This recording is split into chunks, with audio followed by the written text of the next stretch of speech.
Since Cinnamon Hitler took office, there have been plenty of campaign promises that he hasn't fulfilled. Building the wall, repealing Obamacare, and of course, adding a swimsuit competition to the SATs. But one promise Trump did keep was passing a giant tax cut. And since it went into effect 8 months ago, business is booming. In fact, last quarter, GDP hit 4% growth, which is impressive. The economy in America has been growing so fast. If it were a sixth grader, it would be that weird boy with the awkward mustache who doesn't know how to shave yet. You know, that kid is just like, I woke up one morning and my GDP was huge. But while it's true that corporate profits are much higher these days, the idea was that they would pass some of that money along to the people who work for them. It's a theory known as trickle down, right? Which I'm sure is what piqued President Trump's interest immediately. He was like, finally, all America will be showered with gold. A golden shower, if you will, folks. The problem is that so far, corporations have been keeping the extra cash for themselves. So far, the biggest investments have been made in stock buybacks, $700 billion worth in the first 2 quarters, meaning these tax savings are bypassing workers and going straight into shareholders' pockets. Real hourly pay of middle-class workers has risen just 0.4% over the last 18 months. A new analysis by Americans for Tax Fairness found that only 4% of workers got a pay raise as a result of the tax bill. That's right. For the most part, corporations just pass their tax cuts on to stockholders. You know, it's starting to seem like when Trump promised he'd help the forgotten man, he was specifically referring to an eccentric old billionaire who never leaves his mansion. He was like, we must never forget about Mortimer, folks. Never forget him. He saves all these boogers in one big jar, and we love him so much. So great, tasty boogers. But the fact is, Trump promised a tax cut for everyone. And so far, it's gone almost entirely to the wealthy. That's not a great look. So with the midterms less than 100 days away, the administration has come up with a bold new idea.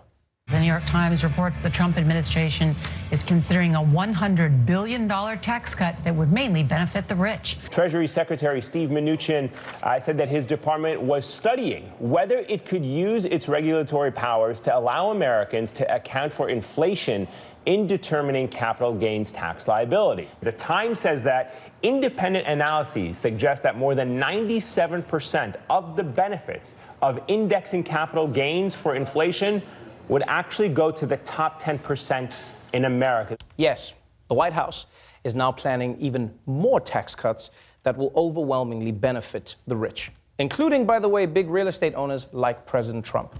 And at this point, it feels like Trump is just trying to get his way with as much as possible before Robert Mueller gets him, you know? Yeah, it's like he's a shoplifter in a Circle K who sees the cops come in and just starts shoving candy into his pockets. He's like, okay, you got me, but these are mine. I keep these now. I keep them all. For more on the proposed tax cuts, we turn to a man who's watched Wolf of Wall Street 3 times, Michael Kosta, everybody.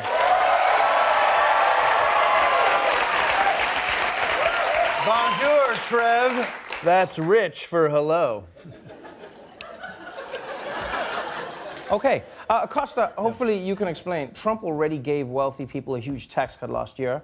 Why give them another one? Cool it with the class warfare, Ocasio-Cortez. Okay, it just so happens that anyone can take advantage of these tax cuts. For example, let's say you made a cool mill last year off a $10 million hedge fund investment. Now you can re-index that baseline 2% to account for inflation, which means you just got an extra $30K. I mean, that'll cover my penis reduction surgery. Am I right, Trevor? I can even loan you a couple inches. I'm just kidding. I know you got a hog.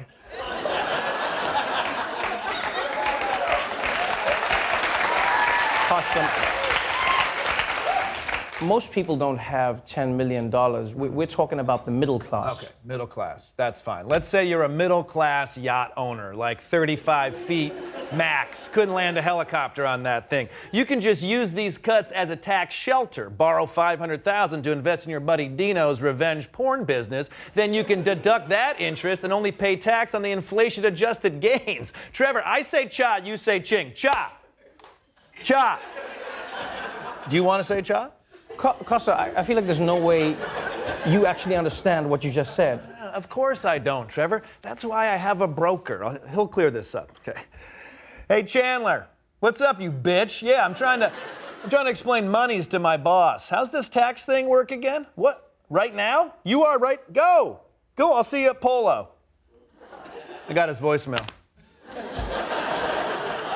Kosta, why do you have a broker, man? I know for a fact that you're not rich. Yeah, not yet. But Donald Trump promised Americans that we're all going to be rich, and he's never lied before. So call me poor, Trevor. Don't call me poor, Trevor. Call me pre-rich. So, okay, wait. Then how much is your net worth right now?